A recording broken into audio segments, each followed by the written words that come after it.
এই stratum basal লেয়ারের ঠিক উপরে আরো একটি লেয়ার রয়েছে। এই লেয়ারটির নাম হলো স্ট্র্যাটাম স্পিনোসাম।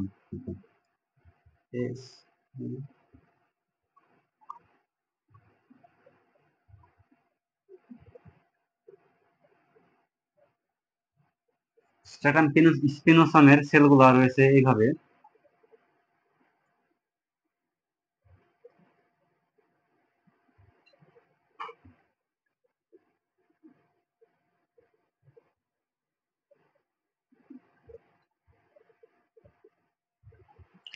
এই সেলগুলো ঠিক একদম স্ট্র্যাটাম বেসাল লেয়ারের উপরে রয়েছে।